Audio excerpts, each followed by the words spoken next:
आज हम पद्मश्री मथुरभाई सवानी के जीवन यात्रा के बारे में जानेंगे। मथुरभाई सवानी पिछले 45 वर्ष से प्रकृति और मानव कल्याण में अपना महत्वपूर्ण योगदान दे रहे हैं। मथुरभाई सवानी एक कुशल व्यापारी होने के साथ साथ एक अच्छे समाज सेवक भी हैं। जब गुजरात के ग्रामीण विस्तार में पानी की समस्याएं बढ़ रही थी, तब मथुरभाई सवानी गांव-गांव जाकर पद यात्रा की और पानी की समस्या के निवारण के लिए चेक डैम, तालाब, खेतों में पानी की संचय की व्यवस्था की और पानी की भीषण समस्या से लोगों को राहत दिलाया, जिससे खेती के उत्पादन में कई गुना वृद्धि आई। प्रकृति खेती कैसे की जाए, उसको बढ़ावा देने के लिए कई सारे महत्वपूर्ण कदम उठाए। किसानों की समस्याओं को दूर करने के लिए एक मसीहा की तरह भूमिका निभाया। मथुरभाई सवानी की यात्रा यहाँ रुकी नहीं। जब उन्होंने देखा कि समाज में लड़कियों की संख्या कम होती जा रही है, तो भ्रूण हत्या से जागरूकता के लिए बेटी बचाओ अभियान की शुरुआत की, जिसमें उन्होंने 35 फीट ऊंचा और 300 टन का एक महालड्डू बनाकर वर्ल्ड रिकॉर्ड बनाया और 12 लाख लोगों के साथ शपथ ली कि हम भ्रूण हत्या नहीं करेंगे। मथुरभाई सवानी ने समूह विवाह के माध्यम से आर्थिक रूप से कमजोर लोगों को शादी में होने वाले बड़े खर्चों से बचाया। समय के साथ मथुरभाई सवानी की सामाजिक कार्य की ये यात्रा रुकी नहीं और सूरत शहर में बढ़ती आबादी में स्वास्थ्य की समस्या उनके ध्यान में आई, जिसके लिए पद्मश्री मथुरभाई सवानी ने 400 डोनर लोगों को साथ लेकर 900 बेड के हॉस्पिटल का निर्माण किया, जो कि किरण हॉस्पिटल के नाम से जाना जाता है। मध्यम वर्गीय लोगों के लिए आधुनिक सुविधा के साथ इस हॉस्पिटल को काफ़ी कम मूल्य पर लोगों का इलाज हो सके, ऐसी व्यवस्था के साथ बनाया गया। किरण हॉस्पिटल ने काफ़ी उपलब्धियां हासिल की, जिसमें अंगदान, अंग ट्रांसप्लांट और रक्तदान, कई सारे आधुनिक कार्यों को अंजाम दिया गया। चलिए मिलते हैं पद्मश्री मथुरभाई सवानी से और इनके इस जीवन यात्रा को और विस्तार में जानते हैं। तो अभी एक बहुत ही दुखद घटना हमारे देश में घटित हुई है कि पहलगांव कश्मीर के अंदर, तो इसमें आपका क्या विचार है? यहाँ पे उसने बोला कि ये शायद मुस्लिम ही है, उसने उसको गोली मार दी। नहीं, आप टेंशन मत लो। अब बेटा वो आतंकवादी वो जो कृत्य करते हैं, आखिर उनको कोई सफलता मिलने वाली नहीं है। मान लो कि नक्सलवादी देश के बीच में काम करते हैं, अंदर से कुछ लोग उसको सपोर्ट करता है, तब होता है। बिल्कुल हमारा दुश्मन है, उनको खोजकर उनको भी ठिकाने लगाना पड़ेगा। आरोग्य के क्षेत्र में कैसे आपके दिमाग में आया कि क्या हम इस क्षेत्र में क्यों घुसना है? सूरत है हमारी कर्म। ये भूमि ने हमें बहुत दिया, मान सम्मान दिया। ये धरती ऊपर एक ऐसी हॉस्पिटल का निर्माण हो कि हम मेट्रो सिटी के आधारित न हो, विदेश के आधारित में सब सुविधाएं इधर में। बेटी बचाओ अभियान में ऐसा है कि 2003 में मैं पानी अभियान के लिए गांव-गांव घूमता था, तो एक गांव के लोगों ने मुझे बताया कि वो बेटी बचाओ अभियान पानी बचाओ के साथ जोड़ देना चाहिए। तो नरेंद्र भाई का नेचर है, जो भी अच्छा काम होता है उनमें सपोर्ट करता है। तो बेटी बचाओ अभियान में उन्होंने बहुत सपोर्ट किया, सरकार ने भी शुरू कर दिया। बेटी बचाओ अभियान में बहुत एंगल से काम किया, अभी बहुत सुधार आ गया है। 1000 के सामने अभी 925 जैसा लड़की का जन्म होता है। खासकर पानी की समस्याएं देखी, तो ये सब पे कैसे आपकी नज़र गई और कैसे आपने इसका निवारण ढूंढा?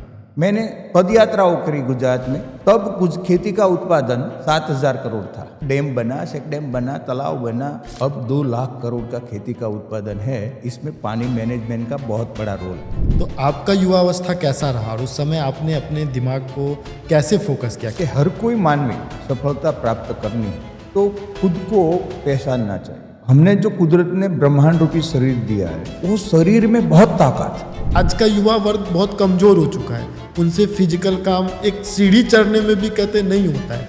तो इस चीज़ को आप क्या मोटिवेशन देना चाहेंगे उनको, अपने स्वास्थ्य पे और अपने ऊपर कैसे काम करना चाहिए? कि खुद को शक्तिशाली रखने के लिए, निर्णायक स्थिति में रखने के लिए खुद को प्रफुल्लित रखना बहुत जरूरी है। प्रफुल्लित रखने के लिए खुद के साथ बात हो, खुद को सलाहो। कहावत है एक कि कोई आपकी प्रशंसा करे और आप खुश हो जाओ, कोई आपकी निंदा करे और आप नाराज हो जाओ, तो समझो आपका कंट्रोल दूसरे के हाथ में। तो आप अपने आप पे आपको कंट्रोल, आपको खुद को सलाहना है, खुद को खुद सलाहना है।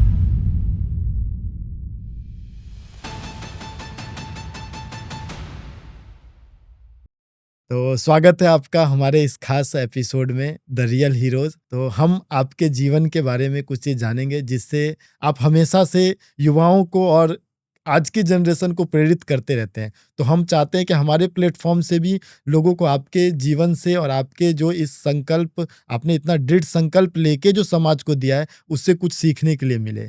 तो एक जो सबसे पहला कहते हैं कि शुरुआत हम करते हैं कि आपने एक छोटे से गाँव से अपने जीवन का शुरुआत किया और उसके बाद एक उद्योग के जगत में, हीरा उद्योग में अपना एक अच्छा नाम बनाया और साथ ही साथ समाज सेवा जो कि कहते हैं इतना ज़िम्मेदारी का काम है कि उसमें समय दिए बिना नहीं हो सकता है, कि आप पैसा दे दो अलग चीज़ है, लेकिन बिना समय दिए वो चीज़ नहीं होता है। आपने गाँव-गाँव जाकर उनकी समस्याओं को, जल समस्याओं को समझा और ये सारी चीज़ें करने का हौसला कहाँ से आया और इसकी शुरुआत आपने कैसे की?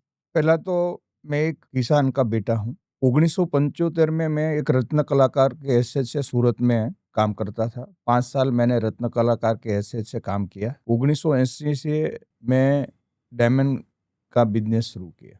बिज़नेस के हिसाब से बिज़नेस का उद्देश्य तो बिज़नेस में सफलता लेने के लिए तो प्रयत्न होता है। लेकिन बिज़नेस के साथ-साथ जो ज़िम्मेदारी है दूसरों के लिए कुछ करने की, तो मैं हमेशा ये मानता हूँ कि मुझे जन्म कुदरत ने दिया है, विचार कुदरत ने दिया है और जो भी काम दिया है सब कुदरत ने दिया है। मेरा बिजनेस का काम भी कुदरत ने दिया है और सामाजिक काम भी कुदरत ने दिया है। मैं जीरो हूँ। कुदरत जो भी विचार देती है तो वो विचार को सफल बनाने के लिए मुझे पूरी लगन के साथ कर्म करना है। तो मैंने कर्म किया सब काम के लिए। वो काम में कुदरत ने सपोर्ट किया, करोड़ों लोगों ने सपोर्ट किया। इस सभी लोगों में भी कुदरत है। तो सबका एक सयारा पुरुषार्थ से, सभी का पुरुषार्थ से सभी काम में सफलता मिली।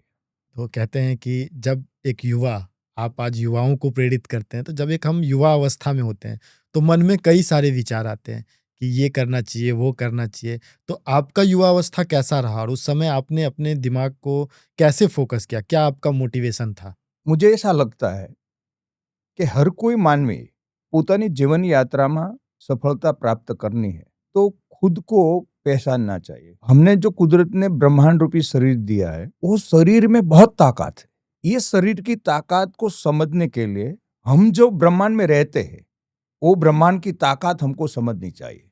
ये समझने के लिए विज्ञान के एंगल से देखिए तो विज्ञान बोलते हैं कि ये ब्रह्मांड ऊर्जा ऑटो व्यवस्था से चलाते हैं। जी। उनको सेकंड सवाल होते हैं कि ये ऊर्जा क्या है, तो बोलते हैं कि अणु अणु में है। आध्यात्मिक दृष्टि हम देखते हैं कि ये ब्रह्मांड कैसे चलता है, तो दो शब्द मिलता है, कुदरत ईश्वर। उनको हम बोलते हैं कि ये कुदरत ईश्वर क्या है, तो बोलते हैं कि कण कण में है। तो आध्यात्मिक दृष्टि से हम देखेंगे तो कण को शक्ति बताया है, उनको ईश्वर के रूप में देखा। ये कोरोना के कण ने विश्व के 800 करोड़ लोगों को घर में डाल दिया। सारी दुनिया की व्यवस्था थम गई। कर दी। तो कण में कितनी ताकत है। तो वो जो अणु अणु से ब्रह्मांड जो चलता है तो उनकी एक कार्य पद्धति है। मान लो कि एक मोबाइल में कार्ड है, उसमें एक तत्व है, ये अणु के कण ही है। जी। दूसरा देश में कोई मोबाइल है, उनमें यही है। तो दो कण का मिलन एक निर्माण करता है। हमको बात करा देते हैं, वीडियो कॉल करा देते हैं, व्हाट्सएप भेज देते हैं। तो उन्होंने दो कण का मिलन एक निर्माण किया। तो सब कण की प्रक्रिया, बारिश की ऋतु, ठंडी की ऋतु, गर्मी की ऋतु, सब यही बनाते हैं कण की प्रक्रिया। मान लो कि सभी कण की प्रक्रिया कैसे है, उनका बहुत उदाहरण है। मैं एक दो उदाहरण देता हूं। हम बाजरी और बाजरा का रोटला खाते हैं। जी।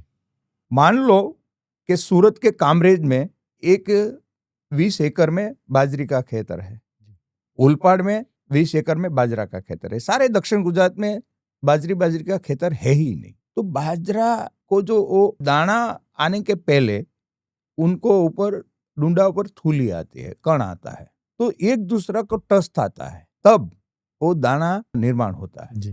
तो हर प्रक्रिया में फलीकरण का रोल है, दो कण का मिलन है, दो मानस का मिलन तीसरा मानस बनाता है। तो ब्रह्मांड ऐसे चलते हैं। कण की ताकत इतनी है कि मैं एक आपको उदाहरण देता हूं। गाय खुद का बच्चा को जन्म देती है, तुरंत वो दूध लेने के लिए तन में मुंह ले जाते हैं। पीछे पूंछ उसका बढ़ता था, 2 पग था, वो नहीं लिया उन्होंने, तन में जाके आंसर लिया। जी। तालीम कैसे मिली? कुदरती है। कुदरत। तो कुदरत कैसे है? मेरा और आपका करोड़ों कण से शरीर बना है, ऐसा गाय का बना है। जी। तो गाय का शरीर में जो व्हाइट कण है वो शक्तिशाली कण है, वो दूध देने का काम करता है।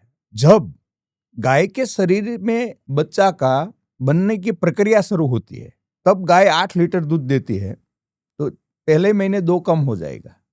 क्यों? जो व्हाइट कण है ये वो बच्चों बनने की प्रक्रिया में लग गया। जी। बच्चा को जन्म देने में 3 महीना बाकी है, सभी दूध खत्म हो जाएगा, दूध नहीं देगा, क्योंकि बच्चा बड़ा हो गया है, व्हाइट कण ज्यादा लेता है। 9 महीने जो धरती पर बच्चा आता है, जो व्हाइट कण है वो गाय के शरीर में कौन सी जगह है? तो कि तन में है।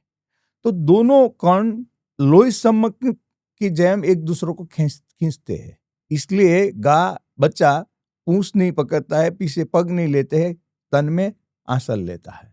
कुदरत की ऑटो व्यवस्था कण की मिलन प्रक्रिया से सब निर्माण करती है। ऐसे हमारा जो शरीर है ये करोड़ों कण से बना है। जी। तो हमारा करोड़ों कण से शरीर जो बना है, इसमें कण का जो मूलभूत स्वभाव है कि कभी चेंज नहीं होता है। मान लो कि एक सरखी जमीन है, इसमें एक आपने पहले नींबू का पौधा डाला, बाद में शिरडी, बाद में मर्सी, उनको पानी एक सरखा मिला, उसको खातर एक सरखा मिला, जमीन एक सरखी है, पवन एक सरखा, गर्मी एक सरखी, सब एक सरखा, एक सेम मिला, लेकिन नींबू खटास देने का काम करेगा, शिरडी गलपन देने का काम करेगा और मरसा तिखास देने का काम करेगा। कण का स्वभाव सेम नहीं होता है। तो हमारे शरीर में जो करोड़ों कण आया है वो खुद का स्वभाव का आया है। मान लो कि हमारे क्रोध है हमारे ना, तो क्रोध का कण का ग्रुप है, उनको क्रोध करना ही आता है, दूसरा कुछ नहीं आता है। ऐसे सब ग्रुप है हमारे ना। मान लो कि भय पैदा होते हैं, ईर्ष्या पैदा होती है, अति लोभ पैदा होते हैं, विकार पैदा होते हैं, प्रफुल्लता आती है, विवेक आता है, एवं ऐसा लॉट ऑफ ग्रुप है हमारे में। तो ये लॉट ऑफ ग्रुप मूलभूत स्वभाव में है। तो हमारे ब्रह्मांड रूपी शरीर को नियंत्रण करता है विवेक। विवेक है तो दुनिया का सभी शास्त्रों का निचोड़ है कि आदमी, हर कोई इंसान को प्रफुल्लित रहना चाहिए, सदाबहार रहना चाहिए। सब धार्मिक निचोड़ यही है, सब पंथ का निचोड़ यही है, सब संप्रदाय का निचोड़ यही है। तो आप ब्रह्मांड रूपी शरीर को निर्णायक स्थिति में रखना है। जीवन यात्रा सफल करने के लिए हमारा हर कोई निर्णय योग्य समय योग्य निर्णय लेना है। तो हमको आप ब्रह्मांड रूपी शरीर को प्रफुल्लित रखना है। प्रफुल्लित होगा तो विवेक होगा। विवेक क्रोध की हाजिरी में नहीं होगा, भय की हाजिरी में नहीं होगा, विकार की हाजिरी में नहीं होगा, अति लोभ की हाजिरी में नहीं होगा। विवेक तब होगा हमारा ब्रह्मांड रूपी शरीर प्रफुल्लित है। तो प्रफुल्लित रहने के लिए क्या करना चाहिए? खुद की साथ बात करनी चाहिए। हम प्रफुल्लित है तो विवेक होगा। विवेक और प्रफुल्लित दोनों मिलता है, तब हमारे मस्तक में जो भी विचार आता है उनका योग्य संवाद होता है। ये तीनों का मिलन हमको निर्णायक स्थिति में रखता है, निर्णय लेने के शब्दों भंडोल देता है, सामने वाले व्यक्ति को संवाद से प्रभावित करके प्रश्न हल करने की ताकत देता है। तो हमारी जीवन यात्रा में प्रश्न हल होता है तो हम एकदम प्रफुल्लित रहते हैं। तो प्रफुल्लित होगा तब निर्णायक स्थिति में रह सकता है। प्रफुल्लित रहने के लिए खुद के साथ बात करनी पड़ेगी, संवाद करना पड़ेगा। खुद के साथ बात करेगा तब हमारे अंदर की जो ताकत है, ये ताकत को हम कंट्रोल करेगा। नेगेटिव ताकत को, जो क्रोध है ये हमारी नेगेटिव ताकत है, ये भय है ये हमको नेगेटिव ताकत है, लोभ है नेगेटिव ताकत, अति विकार नेगेटिव ताकत है। तो वो जो ईर्ष्या अति नेगेटिव ताकत है, तो नेगेटिव ताकत को विवेक ही कंट्रोल करेगा। तो प्रफुल्लित रहना पड़ेगा। तो प्रफुल्लता हमारी गायब कब होती है? ये खुद के साथ संवाद करेगा तब मालूम होगा। तो प्रफुल्लता गायब होती है, वो नियंत्रण करने के लिए खुद साथ बात करनी पड़ेगी। मान लो मैं एक उदाहरण देता हूँ आपको। आपने कोई बंदा के लिए एक राय बना दी, धारणा बना दी कि ये बंदा मेरा टीकाकार है, मेरा दुश्मन है, मुझे बदनाम करता है। वो बंदा आपके सामने आता है तो आपके अंदर क्या फील होता है? क्रोध आता है। तब जो खुद की साथ बात करता है वो बात करेगा कि मैंने उनके लिए ऐसी एक धारणा बनाई, तो उनको क्या नुकसान? कुछ नुकसान नहीं, कुछ नहीं। वो तो मेरे में नेगेटिविटी डेवलप हो गई, मैं अनिर्णायक स्थिति में आ गया, तो मुझे ही सारे तरफ से नुकसान हुआ है।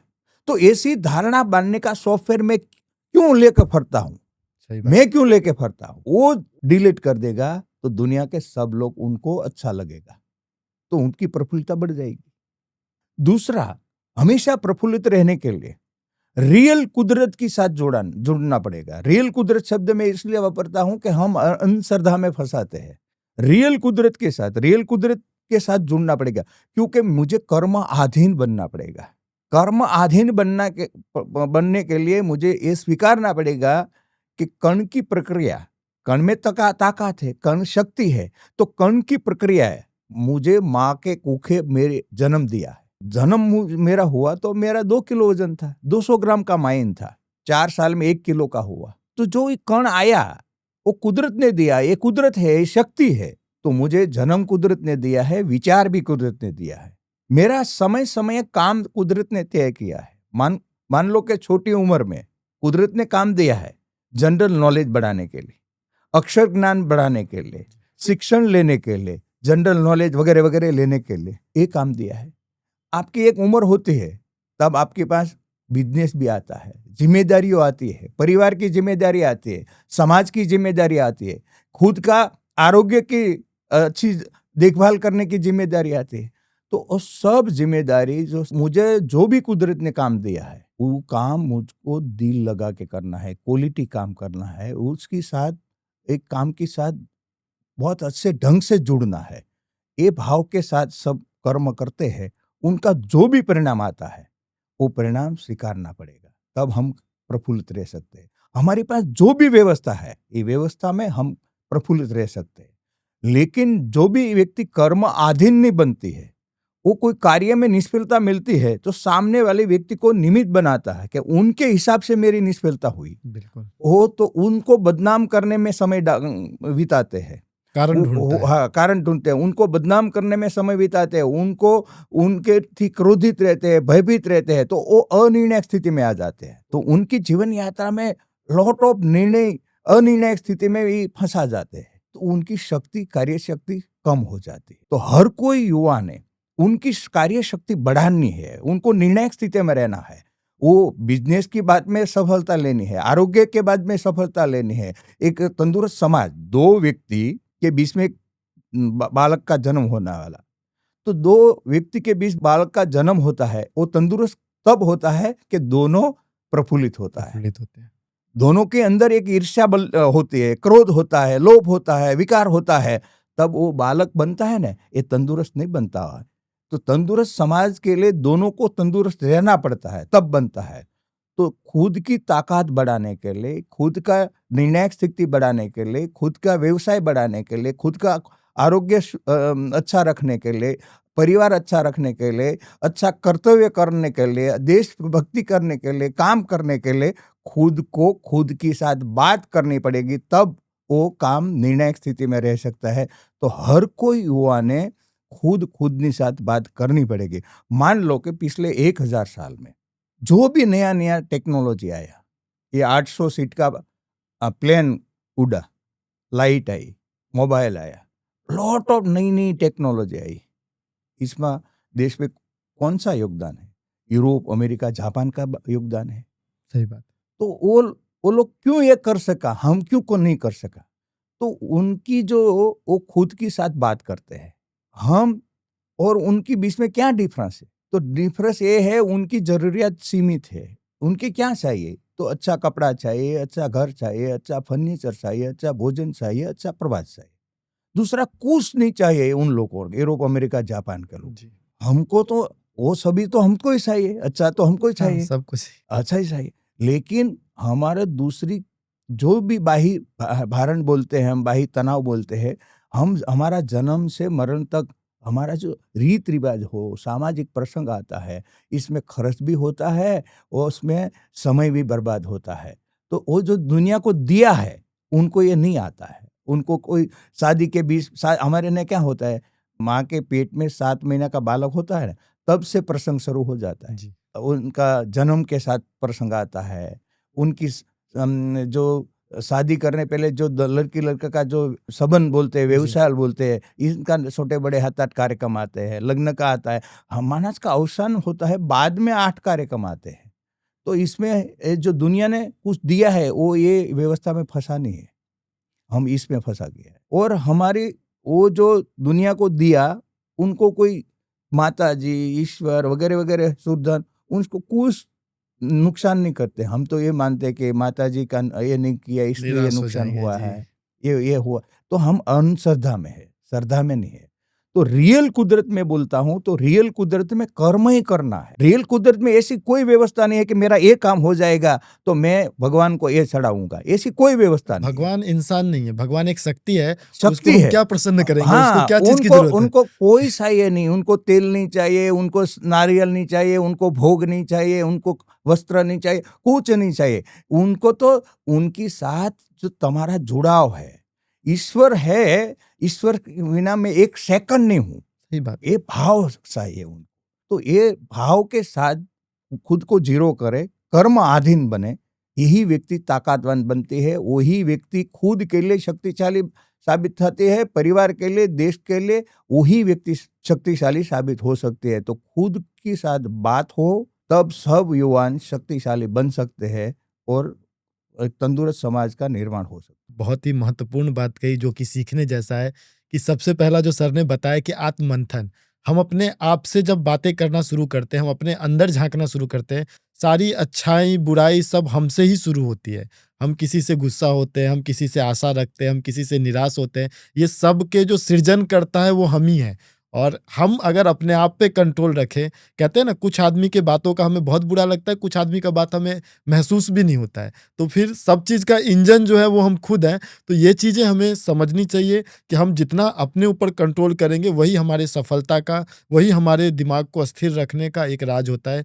और दूसरी जो चीज़ें कही कि हम लोग जिस तरह से काफ़ी प्रोसेस में घुसे हुए हैं कि हमें ये रिवाज करना है, बच्चे के जन्म से पहले से लेके गोद भराई, फिर जन्म, फिर आजकल तो 1 मंथ, 2 मंथ, 5 मंथ, कितने एनिवर्सरीज, बहुत सारी हम नियम, संबंध और इन सब चीज़ों में उलझे रहते हैं। तो जो हमारे ब्रेन की क्रिएटिविटी है, जब तक आप इस ब्रेन को रिलैक्स नहीं छोड़ोगे, जब तक इस ब्रेन को सोचने के लिए नहीं छोड़ोगे, तो वो कभी भी क्रिएटिव दिशा में काम नहीं करेगा। तो ये चीज़ें भी समझना है कि हमें ज़रूर संबंध का आदर करना चाहिए, इंसानियत का आदर करना चाहिए, परिवार का आदर करना चाहिए, लेकिन इन प्रथाओं के ज़रिए नहीं, दिल के ज़रिए और अपने कर्म के ज़रिए, अपने कहते हैं समर्पण के ज़रिए, कि जो उनकी ज़रूरत है आप उन चीज़ों को समझें, ना कि इन सब चीज़ों में, सामाजिक चीज़ों में अपना समय बर्बाद करें और अपने आप को उलझा के रखें। तो सर, काफ़ी अच्छा लगा और ये चीज़ें काफ़ी काम आएँगी युवाओं की। और दूसरा जो हमारा महत्वपूर्ण प्रश्न है कि प्रकृति को लेके, ये दुनिया में काफ़ी चीज़ हम जानते हैं कि प्रकृति भी है, हम इंसान भी हैं और जानवर भी हैं। तो इसमें सबसे ज़्यादा क्रिएटिव भी इंसान ही है, जो प्रकृति और जानवर सभी चीज़ों का नुकसान पहुंचा रहा है, जिससे जलवायु में काफ़ी परिवर्तन आया। हम देख रहे हैं कि असहनीय गर्मी हो रही है। हमने अपने जीवन को ऐसा बनाया, एक समय ऐसा था जब इंसान बिना किसी पंखा, एसी, कूलर के बिना भी कुदरत में जी रहा था। लेकिन आज ऐसा है कि हम एक सेकंड भी इन सब चीज़ों पे आधारित हो गए, हमें ये चाहिए ही चाहिए। तो ये जो परिवर्तन आया है, क्योंकि आपने काफ़ी लंबा दौर देखा है, आपने वो भी दौर देखा है जब इलेक्ट्रिसिटी या बिजली नहीं थी, और आज भी देखा है जब आदमी इतने सुविधाओं पे निर्भर हो गए। तो कैसे आपने इन सब चीज़ों को, जो खासकर पानी की समस्याएं देखी, तो ये सब पे कैसे आपकी नज़र गई और कैसे आपने इसका निवारण ढूंढा? भारत और इजराइल एक ही समय में आजाद हुआ। इजराइल एक रण प्रदेश था। उन्होंने पहले दिन से रण प्रदेश को खेती प्रधान बनाने के लिए पानी मैनेजमेंट का प्लानिंग किया। इजराइल सारे विश्व में एक खेती प्रधान देश तरीके नामना प्राप्त की। हमारे ना आज़ादी के समय 75 साल पहले पानी की कमी नाम का शब्द नहीं था। 12 मास हमारे देश में नदियां शुरू थी। हमने क्या सोचा? पानी लेने का ही सोचा, मैनेजमेंट नहीं किया, पानी लेने का ही सोचा। पहले 75 साल पहले गांव में ज्यादा लोग रहते थे, तो 2 प्रकार की खेती थी। एक वर्षाद आधारित और बहुत कम एरिया में जो कोस बड़द से खेती करते थे, 25 फुट के कुएं में से पानी निकालते थे जी। तो इसमें ज्यादा पानी नहीं निकाल सकते थे, एक बहुत कम एरिया में खेती कर सकते थे। 1970 आने हमारे देश में खेती का उत्पादन बढ़े, इसलिए ने सरकार ने बहुत अच्छा कदम लिया। तो उन्होंने खेती डेवलप करने का काम किया, साथ साथ उनमें विलायती खातर और केमिकल दवाओं वो भी उपयोग हुआ। तो उन्होंने क्या किया, जो ऑटो व्यवस्था में एक जल संचय का केसवा का रोल था। केसवा क्या करते हैं, माटी खाते हैं, ये जमीन में 20 फुट चला जाता है और नया होल के लेके बाहर आता है। तो बारिश आती थी तो सब पानी जमीन में हो जाता था और नदियों नितार से 12 मास शुरू रहती थी। हमने पानी निकालने का ही सोचा, એટલે हमने सबमर्सिबल मोटर डाल दिया, मशीन डाल दिया। एक गांव ले लो तो एक गांव में 15-20 कुआं था, कोसती खेती होती थी। यही गांव आज देखो तो 2000 कुआं है, 2000 बोरिंग है, सबमर्सिबल मोटर से पानी निकालते हैं जी। तो हमने जमीन में से जो पानी निकाला, जो आज़ादी हुई थी 25 फुट कुएं से निकालता था, अब 2000 फुट तक नीचे चला गया। तो नीचे का पानी जो आया वो अनेक धातु के साथ जुड़े हुए पानी आया, वो पीने लायक नहीं है, लेकिन हमारी सभी व्यवस्था में अभी बाधा बन के आ गया है ये पानी। तो उनका कोई उकेल है तो बिजनेस के हिसाब से हम इजराइल जाते थे जी। तो ये देखते थे, तो मन में एक बात आती थी कि हमारे एरिया में भी ये होना चाहिए। हमारे गुजरात में 1987 में राजकोट को पीने के लिए ट्रेन से पानी भेजना पड़ता था। तो हमने 1998 में ये अभियान शुरू करने का सोचा। तो बार बार एक बात मन में आती थी कि मैं तो एक डायमंड का व्यापारी हूँ, मेरी बात कौन सुनेगा। सही बात। मेरे अंदर से एक जवाब मुझे मिला, कुदरत ने मुझे एक जवाब दिया कि दूसरों को और सरकार को कहने का अधिकार प्राप्त करना तो खुद से गांव से एक मॉडल बनाओ। तो मेरा भावनगर डिस्ट्रिक्ट में एक गांव, खोपाला गांव, मेरा जन्मभूमि का गांव, मेरा गांव, तो ये गांव के लोग सूरत में, बॉम्बे में रहते हैं बिजनेस के हिसाब से, सबको मैंने इकट्ठा किया और गांव का ऋण चुकाने के लिए एक जिम्मेदारी सबको निभानी है। एक अंदर गांव प्रति का जो भाव था उनको उजागर किया जी। हमने 200 चेकडैम, 10 तालाब एक साल में बनाकर एक जल संचय के लिए अच्छा मॉडल निर्माण कर दिया। सूरत में गुजरात के 12,000 गांव के लोग रहते हैं, उनको वतन के ऋण चुकाने के लिए जागृत किया। मैंने पदयात्राओं करी गुजरात में और बहुत कार्यक्रम किया सारे गुजरात में। तब खेती का उत्पादन 7,000 करोड़ था और लाखों की संख्या में जल संचय का काम हुआ। डैम बना, चेकडैम बना, तालाब बना, खेत तालावड़ी बनी। अब 2 लाख करोड़ का खेती का उत्पादन है, इसमें पानी मैनेजमेंट का बहुत बड़ा रोल है। क्या बात। गुजरात की जो खेती है होती है 96 लाख हेक्टेयर में होती है, अभी 24 लाख हेक्टेयर में डीप इरिगेशन से खेती होती है, वैज्ञानिक पद्धति से खेती होती है। तो ये जो देसी पद्धति से 1 बीघा में खेती पानी देना पड़ता है, तो वो वैज्ञानिक पद्धति से 4 बीघा में पानी दे सकते हैं। तो हमारे गुजरात में बहुत अच्छा काम पानी मैनेजमेंट का हुआ, उसका उत्पादन भी बढ़ा और इसमें सरकार ने बहुत अच्छा रोल निभाया, सामाजिक संस्था ने बहुत अच्छा रोल निभाया, जागरूक लोगों ने भी बहुत अच्छा रोल निभाया, इसलिए एक जन आंदोलन बन गया, वो काम हुआ। आपने जो बात बताई कि पर्यावरण, तो पर्यावरण में हर साल टेम्परेचर बढ़ रहा है जी। तो टेम्परेचर बढ़ रहा है से इनके लिए जो भी प्रक्रिया है, मान लो कि रोड की पट्टियां सारे देश में बन रहे, टेम्परेचर बढ़ाती है। ये आरसीसी जो घर बन रहा है, सब शहर बड़ा हो रहा है, वो भी टेम्परेचर बढ़ाता है। वृक्ष का कटिंग होता है, वो भी टेम्परेचर को बढ़ाता है।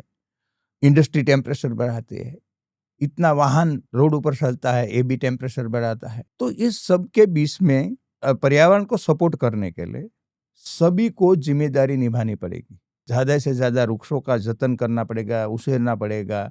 साथ साथ टेम्परेचर कैसे बढ़ता है उनको रोकने के लिए हर कोई क्षेत्र में काम करना पड़ेगा। तब हमारा, मान लो कि सूरत है तो सूरत महानगर पालिका को बार बार अभिनंदन में देता हूँ। क्यों?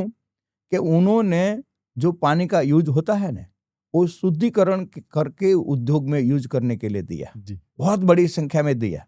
तो देश का सभी शहर को यही काम करना पड़ेगा। मैं आपको मुंबई का एक उदाहरण देता हूं कि मुंबई में पीने के लिए 200-200 किलोमीटर से बहुत डैम रिजर्व रखते हैं मुंबई पानी पीने के लिए। जो डैम बना है उनके अगल बगल में कोई को पानी नहीं मिलता है, पीने के लिए बॉम्बे नहीं देना पड़ता है। ठीक है, देना पड़ेगा, लेकिन बॉम्बे को क्या करना चाहिए कि ये पानी यूज हो गया, उनको शुद्ध करके वापस खेती में ये एरिया में देना चाहिए। इससे एक साइकिल मेंटेन हो, वो करना चाहिए। तो सूरत ने बहुत अच्छा काम किया है, देश में धीरे धीरे बात बढ़ रही है। हमारी सभी नदियों वापस शुरू हो सकती है, खेती में हमारा जो कुल पानी का यूज है एमांथी ज्यादा पानी खेती में यूज होता है। 70-75% पानी इसमें यूज होता है। तो सब वैज्ञानिक पद्धति थी खेती करें, इसमें सरकार का रोल सरकार निभाए और किसान का रोल किसान निभाए, तब ये दोनों मिलकर कर सकते हैं, तब होता है। तब होगा। एकली सरकार नहीं कर सकती है, एकला किसान नहीं कर सकता है, दोनों को साथ में मिलकर काम करना पड़ेगा। तो इनके लिए अधिकारी जो अफसरों से उनको जागृत करना पड़ेगा, उनको सपोर्ट करना पड़ेगा, उनको पॉजिटिव करना पड़ेगा, तब ये काम होगा। पॉलिटिकल लोग बोलते हैं कि ये करना है, लेकिन आखिर अमलीकरण तो अफसर करते हैं। सही बात है। तो उनको भी इसमें खुद को एक पर्यावरण क्षेत्र देश के लिए काम करने का उत्साह होना चाहिए, भावना होनी चाहिए, तब होता है। तो सारे देश की नदियां शुरू करने के लिए सारे देश में डीप इरिगेशन थी खेती होनी चाहिए, तो वापस नदियां शुरू हो जाती है। सभी नदियां जोड़ान की बात चल रही है, वो भी बहुत अच्छी है, लेकिन सारे देश में पानी मैनेजमेंट का बहुत काम करने की जरूरत है। बहुत हुआ है, लेकिन अभी ज्यादा करने की भी जरूरत है। अभी एक चीज हम देख रहे हैं, जो बड़े बड़े शहरों में खासकर जो ड्रेनेज है, ड्रेनेज का कोई निराकरण नहीं है, और ज्यादातर ड्रेनेज जो है सो नदियों में जाके, जिसको हम कभी किसी टाइम पे कोई नदी जानते हैं, वो नदी आज एक नाला का रूप ले चुकी है। हम दिल्ली में ही जाते हैं तो जब हम यमुना से क्रॉस करते हैं तो ऐसी बात आती है कि पता ही नहीं चलता ये कभी नदी था। मैंने आपको पहले ही बोला ना कि हमने पानी मैनेजमेंट के लिए काम नहीं किया। पानी मैनेजमेंट का शब्द ये होता है कि हर कोई जगह पानी का यूज वैज्ञानिक पद्धति से हो, और पानी का यूज के बाद उनको वैज्ञानिक पद्धति से शुद्ध कर। मैंने सूरत में एक मेडिकल कॉलेज बनाया जी। तो एक बड़ा एरिया है, तो हमारा एरिया में जो भी पानी का यूज होता है वो उनका शुद्धिकरण होता है, और गार्डन में ही पानी का यूज होता है। उनका जो खाद बनता है उनका पानी गार्डन में यूज होता है। तो ऐसे सभी व्यवस्था में ये व्यवस्था होनी चाहिए। सब महानगर पालिका, नगर पालिका, छोटे छोटे गांव, सब में यूज पानी होता है, उनका शुद्धिकरण होना चाहिए। इंडस्ट्री का पानी, ये जो गटर का पानी आता है, इससे ज्यादा खराब इंडस्ट्री का पानी जी। बहुत नदियों को खराब कर देता है। तो सभी इंडस्ट्री का पानी शुद्ध होने की जरूरत है। शुद्ध करने के लिए बहुत इंडस्ट्री में काम करना पड़ेगा, तो वो नई रोजगारी पर वो भी हो सकती है। तो एक साइकिल शुरू करने के लिए सरकार को, इंडस्ट्री को, जागरूक लोगों को और काम करने की जरूरत है, क्योंकि इसमें आरोग्य पर भी असर पड़ती है। काफी हम ज्यादा। प्राकृतिक खेती के लिए भी जन जागृति का काम करते हैं। मान लो कि पिछला 10-15 साल से आप सुनते हैं कि कैंसर का रोग बहुत बढ़ रहा है। तो कैंसर का रोग और अलग अलग रोग बढ़ रहा है, तो हमारा खुराक में कितना जहर आता है, केमिकल कितना आता है। हम सब केमिकल वाला फ्रूट खाते हैं सब। तो इस पे प्राकृतिक खेती एक उकेल है।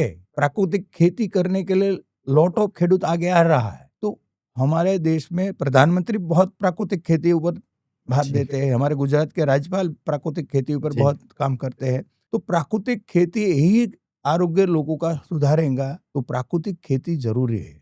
जैसा कि आपने कहा, प्राकृतिक खेती और कृषि से लगाव, ये सारी चीज़ों को समझना होगा। लेकिन आजकल जो हमारे जीवन की व्यवस्था है, कहीं ना कहीं हम अगर देखते हैं, अपने आसपास भी देखते हैं कि हम भोग करने में ज़्यादा विलिप्त हैं। कि हमें अगर चलो हमारे घर में पानी आ रहा है टोटी का, तो हम एक की जगह 10 बाल्टी से नहाएंगे। आजकल हम बाथ टब है, एक इंसान को नहाने के लिए वो पूरा बाथ टब भरता है, उसमें वो नहाता है।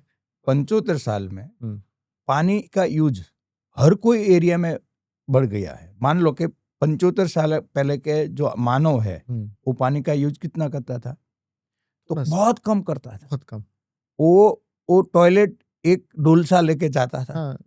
आज टॉयलेट में कितना पानी का यूज होता है, फ्लश चलता है पूरा। एक वो नहाने के लिए एक बाल्टी लेके नहाता था। आज नहाने के लिए पानी कितना यूज होता है। बहुत ज्यादा। कपड़ा धोने के लिए, कपड़ा तो 1-2-3 दिन 4 दिन पहनते थे, आज कपड़े में कितना पानी यूज होता है। नदी तालाब में भी लोग तो मानवी के पीछे बहुत पानी का यूज होता है। इंडस्ट्री के पीछे पानी का यूज होता है। वो मानवी का जो विस्तार बढ़ गया, हम 140 करोड़ हो गया, तो हमारा खेती के पीछे भी पानी बहुत यूज होता है। तो सभी इंडस्ट्री हो, मानवी हो, खेती हो, सब जगह पानी का यूज बढ़ गया है। इसलिए पानी का मैनेजमेंट करना ही पड़ेगा, तब हमारा ये उकेल है। बिल्कुल, जैसा सर ने एक बहुत महत्वपूर्ण बात कही कि हमें सरकार के साथ मिलके इस चीज़ों को आगे लेके आना पड़ता है। कोई भी कार्य का जब हम समाज में रहते हैं, हमें कोई चीज़ें दिखती है तो उसका हम सूत्रधार बनते हैं, क्योंकि उस बड़े पैमाने पे करने के लिए पहले हमें इम्प्लीमेंट करना पड़ता है। सर इज़राइल गए, वहाँ से उन्होंने एक विज़न लाया, और अगर वो विज़न लाके किसे कहते हैं कि ऐसा होगा, तो लोग आइडिया सुनने में इंटरेस्ट नहीं लेते हैं। उन्होंने उसको इम्प्लीमेंट किया अपने गाँव में, और जब उस इम्प्लीमेंटेशन को प्रैक्टिकल रूप से देखा गया, तो उसे पूरे राज्य भर में इम्प्लीमेंट किया गया। तो ये एक बहुत ही महत्वपूर्ण बात है कि कोई भी विज़न को सबसे पहले हमें खुद से शुरुआत करना पड़ता है, लोगों को एकजुट करना पड़ता है, एक मत बनाना पड़ता है, तब जाके हम इस चीज़ में आगे बढ़ते हैं। तो जल संरक्षण हमारे देश के लिए, क्या पता चलो हम नसीबदार हो कि हमारा जीवन जल के साथ चल जाए, लेकिन जो हम आने वाली जनरेशन को क्या दे के जाएँगे, ये भी सोचना हमारा कर्तव्य है। दूसरी चीज़ है, जैसा कि हमने कहा कि सर के जीवन से बहुत सारी चीज़ें सीखनी है, और एक कर्मठ व्यक्ति जिसके जीवन का लक्ष्य कुछ पाना, या कहते हैं ना, एक उद्योगपति हो जाने के बाद उसके भोग विलासिता में अपने जीवन को खत्म कर देना नहीं होता है। वो कुछ ना कुछ करते रहता है, क्योंकि उसकी संतुष्टि सिर्फ कर्म करने में है। उस कर्म से जो फल आता है उससे उसको मोह नहीं होता है, और वही हमारे जीवन में एक सरलता लाता है। और जो व्यक्ति शून्य से शुरुआत करता है, उसको अपने साथ जुड़ी हुई चीज़ों से ज़्यादा उसके यात्रा में मज़ा आता है। तो उनकी यात्रा रुकी नहीं। उन्होंने जब गाँव का दौरा किया, जब जल की समस्याएँ देखी, तो उन्हें एक बहुत बड़ी समस्या दिखी, जो था उस समय पे कि लिंग अनुपात हमारे देश में कम हो रहा था। जहाँ बेटियों को बोझ समझा जा रहा था, बेटियों का अनुपात कम होता जा रहा था। तो उस चीज़ को लेके इन्होंने एक बहुत बड़ा जन आंदोलन किया, लोगों को एकजुट किया, और बेटी बचाओ के ऊपर एक बहुत बड़ा कार्य किया। तो उसके विषय में सर, कि कैसे आपने इस चीज़ों को देखा और उसके बारे में कुछ करने का सोचा? बेटी बचाओ अभियान में ऐसा है कि 2003 में मैं पानी अभियान के लिए गांव-गांव घूमता था, तो जूनागढ़ जिला के प्रवास में था। जी। तो एक गांव में मैं दूसरी दान जा रहा था, तो एक गांव के लोगों ने मुझे बताया कि पानी का बहुत अच्छा काम हुआ, लेकिन हमारे गांव में 200 कुंवारे लड़के हैं, उनकी शादी नहीं हुई। ऐसे गांव-गांव में है, तो आपको बेटी बचाओ अभियान पानी बचाओ के साथ जोड़ देना चाहिए, बुजुर्ग लोगों ने मुझे बताया। तो मैंने 15 दिन में इनकी स्टडी किया कि ये क्या है, ये विषय क्या है। तो मुझे मालूम हुआ कि हमारे देश में 1970 में कुटुंब नियोजक कार्यक्रम आया, कुटुंब नियोजन ऑपरेशन पद्धति। जी। तो 2 घर थे, एक घर में प्रथम 2 लड़की जन्मी, तो उनको तो लड़का चाहिए, तो उनके घर तीसरा लड़का हुआ। पर बगल के घर में 2 ही प्रथम लड़का जन्म हुआ, तो उन्होंने ऑपरेशन करा दिया। तो 2 घर के सरवाले मिला 2, तो 3 लड़का और 2 लड़की का जन्म हुआ। तब से अनबैलेंस शुरू हुआ। जो घर में ज्यादा लड़की का जन्म होता था, उन्होंने सोनोग्राफी कराया कि ये लड़की, हमारे घर में 2 लड़की तो हो गई है, तीसरा लड़का है क्या लड़की, सोनोग्राफी किया, लड़की जनाता उन्होंने कन्या भ्रूण हत्या की। सारे देश में धीरे धीरे अनबैलेंस हो गया। गुजरात में तो कोई विस्तार में 1000 छोकरा के सामने एक लड़की, कोई विस्तार में 700 का जन्म होता था, तो कोई विस्तार में 800 का जन्म होता था। तो मैंने स्टडी किया, और बेटी बचाओ अभियान के साथ साथ, जल संचय अभियान के साथ साथ बेटी बचाओ अभियान आगे बढ़ाने का काम 2003 से शुरू किया। तो बेटी बचाओ अभियान को सारे देश में लोगों को ध्यान ऊपर आए, ऐसा एक कार्यक्रम 2006 में सूरत में हमने किया। 2,52,000 घर से एक मुट्ठी अन्न और जल इकट्ठा किया। इसमें से एक बहुत बड़ा लाडू बनाया। उनकी ऊंचाई 35 फुट थी, उसका घेरावा था 65 फुट का। 15,000 मन बूंदी का लाडू बनाया, उसका नाम था बेटी बचाओ माह लाडू। वो कार्यक्रम में 12 लाख लोग इकट्ठे हुए थे। सूरत में कार्यक्रम था, कामरेज के एरिया में, बहुत एरिया उसके लिए एक किया था जी। और 12 लाख लोगों ने वो लाडू का महापूजन किया और शपथ लिया कि हमारे घर में कभी कन्या भ्रूण हत्या नहीं। तब गुजरात का 226 तालुका था। ये जो लाडू था, इसमें से 35 लाख बॉक्स भरकर जी। एक ही साथ 226 ट्रक रवाना हुआ और गांव-गांव में प्रसादी के साक्षी में, बेटी बचाओ महालाडू की प्रसादी साक्षी में घर घर में शपथ हुआ कि हमारे घर में कभी कन्या भ्रूण हत्या नहीं। बाद में सूरत में 26 राज्य के लोग रहते हैं, तो सभी राज्य में ये मैसेज जाए। तो 2008 में मैंने सभी राज्य के लोगों को साथ में लेकर 300 कार के साथ सूरत से सोमनाथ सर्वे समाज बेटी बचाओ अभियान शुरू किया। सूरत से सोमनाथ, गुजरात में 8 दिन का हमारा 300 गाड़ी के साथ काफिला। तब नरेंद्र भाई गुजरात के मुख्यमंत्री थे, तो वो झंडी देने के लिए सूरत भी आया। 4 दिन के बाद हम अहमदाबाद यात्रा पहुंची तो अहमदाबाद भी आया। नरेंद्र भाई ने मेरा पानी बचाओ अभियान के कार्यक्रम में बहुत समय 13 साल में 18 बार पानी अभियान में आया नरेंद्र भाई शिविर में मेरी। तो नरेंद्र भाई का नेचर है, जो भी अच्छा काम होता है उनमें सपोर्ट करता है। तो बेटी बचाओ अभियान में उन्होंने बहुत सपोर्ट किया, सरकार ने भी शुरू कर दिया। तो हमने बेटी बचाओ अभियान में बहुत एंगल से काम किया। अभी बहुत सुधार आ गया है। 1000 के सामने अभी 925 जैसा लड़की का जन्म होता है। तो ये एक बेटी बचाओ, ये खुद की कुख में उछर की लड़की का जो हत्या करके ये राक्षसी विचार, तो राक्षसी विचार को कायम दफना देने का काम, लोगों का हृदय परिवर्तन करने का काम एक बेटी बचाओ अभियान से माध्यम से बहुत हुआ। ये अभियान में लाखों लोगों ने काम किया, बहुत संस्थाओं ने काम किया, एक जन आंदोलन खड़ा हो गया।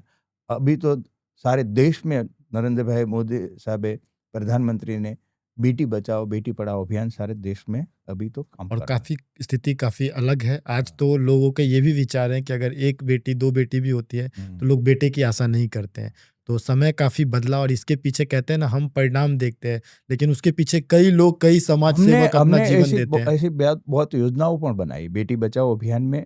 मान लो कि हमारा 2016 में ये बेटी बचाओ महालाडू का 10 साल पूरा होता था। जी, तो हमने एक योजना बनाई कि 10,000 लड़की इस साल में जो घर दूसरी लड़की का जन्म होगा तो उनको, वो 20 साल की होगी तो 2 लाख रुपया मिलेगा।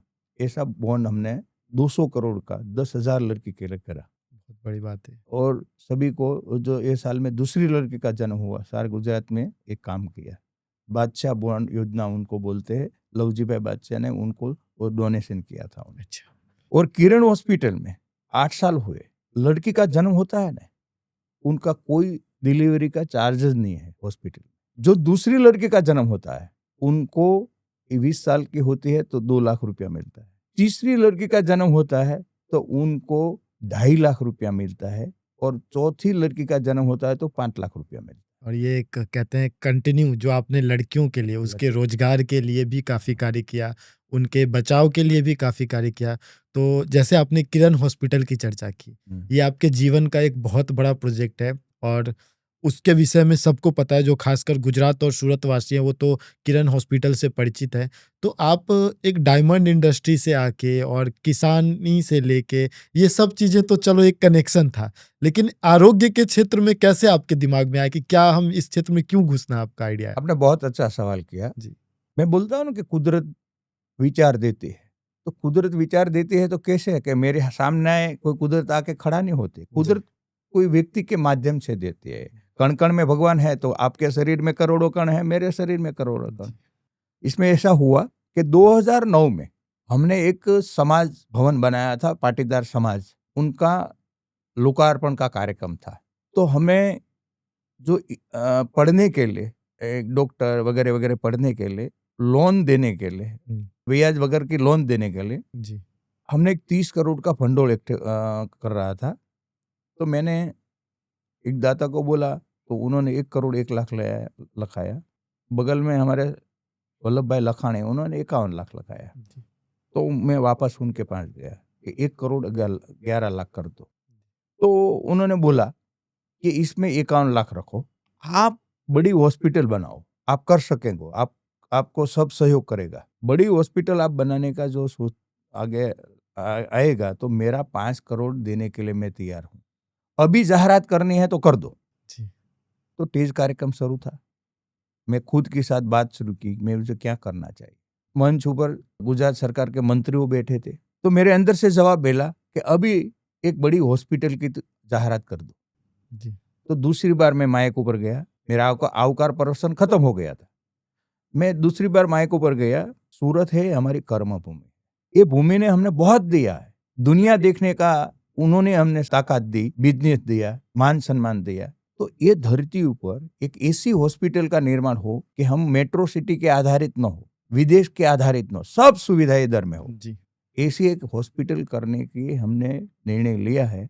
और वो निर्माण के लिए हमारे वल्लभ भाई लखाणे ने अभी 5 करोड़ की जाहिरात की है। जी, तो इस सरकार का मंत्री बैठा है, उनको मैं विनती करता हूं कि मुझे 1 रुपया टोकन में जमीन चाहिए। वो मंच ऊपर से उन्होंने मैंने खातिर दिया कि आप बड़ी हॉस्पिटल बना के आगे आए, हम सरकार तरफ से ₹1 टोकन में ज़मीन देंगे। तो वो जो 17,000 वार का प्लॉट है अभी किरण हॉस्पिटल का, वो नरेंद्र भाई ने हमको ₹1 टोकन में दिया, 200 करोड़ की जगह है। वो जो वल्लभ भाई लखानी ने 5 करोड़ बोला था, तो उन्होंने मुझे हॉस्पिटल बनाने के लिए 70 करोड़ रुपये का डोनेशन दिया, और मेडिकल कॉलेज बनाई तो उनमें भी जमीन उन्होंने दी। तो आज हमारा 108 करोड़ का दाता है वल्लभ भाई लखानी, किरण डायमंड का मालिक है, वो बहुत बड़ी डायमंड की कंपनी है। मैं आपको ये कहना चाहता हूँ कि वल्लभ भाई के माध्यम से कुदरत ने मुझे ये विचार दिया। वल्लभ भाई के अंदर करोड़ों कण है, ये शक्ति है, ईश्वर है, सब में ईश्वर होता है। तो ये वल्लभ भाई लखानी ने वो बात रखी मुझे तरफ। तो वल्लभ भाई में जो ईश्वर होता है उन्होंने मुझे बताया, मैंने कर्म किया, सबको जोड़ा, 400 डोनर को जोड़ा, और 1,000 करोड़ का मेडिकल कॉलेज और हॉस्पिटल ये सामने है। गुजरात का सबसे बड़ा प्राइवेट सेक्टर का 900 बेड का किरण हॉस्पिटल है। इसमें 45 विभागों है, फुल टाइम। आजकल क्या होता है कि एक डॉक्टर 3-4 हॉस्पिटल में जाता है तो क्वालिटी समय नहीं दे सकता है। तो NABS का नियम बोलता है कि क्वालिटी सारवार के लिए फुल टाइम डॉक्टर चाहिए। तो किरण हॉस्पिटल के पास सुपर स्पेशलिस्ट 100 से ज़्यादा, 105 से ज़्यादा सुपर स्पेशलिस्ट है। कुल मिला के 300 डॉक्टर है किरण हॉस्पिटल के पास फुल टाइम। 2700 का स्टाफ है कुल मिला के। तो किरण गुजरात के प्राइवेट सेक्टर की बहुत बड़ी हॉस्पिटल है। किरण हॉस्पिटल के पास 400 करोड़ का अति आधुनिक साधन है, सब मशीन है, ये जो अति अच्छी टेक्नोलॉजी का है। और किरण हॉस्पिटल में जो मानवी को जो भी बीमारी होती है, सभी बीमारी का इलाज किरण हॉस्पिटल में होता है, सभी बीमारी का। मैं आपको एक उदाहरण देता हूँ कि हमारे सूरत में ऑर्गन ट्रांसप्लांट होता ही नहीं था जी। एक भी ऑर्गन ट्रांसप्लांट हॉस्पिटल नहीं करते। ऑर्गन ट्रांसप्लांट करने के लिए बहुत डॉक्टर की व्यवस्था, मशीन की व्यवस्था, इन्फेक्शन कंट्रोल करने की व्यवस्था, टेक्निकल टीम, बहुत ताकत लगती है जी। तो सभी हॉस्पिटल नहीं कर सकते। देश में जूज हॉस्पिटल ऑर्गन ट्रांसप्लांट करती है।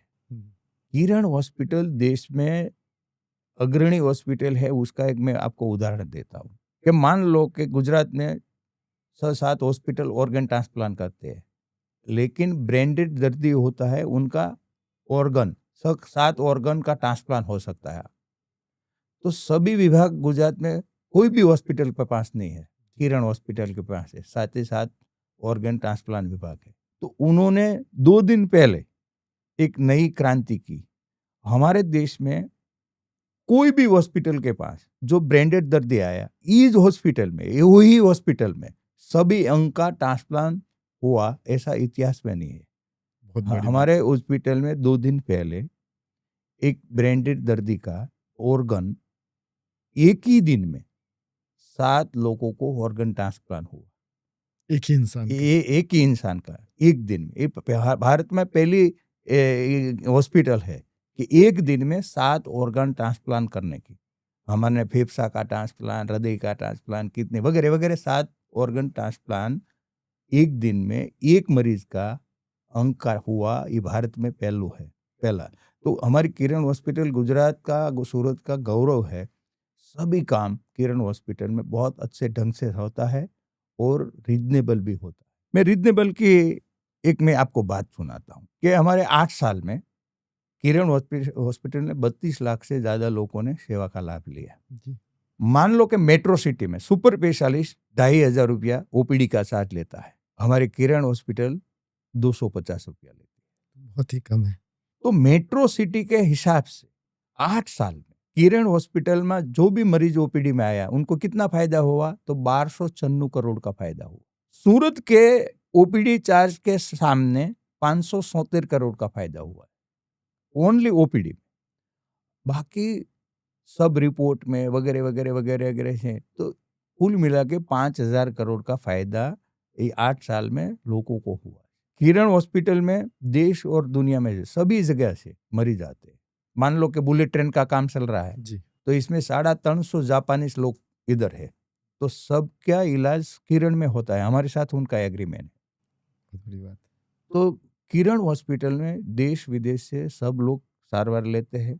किरण हॉस्पिटल में कम आवक वाला लोग भी अच्छी सारवार ले सकता है और साधन संपन्न लोग भी अच्छी सारवार ले सकता है।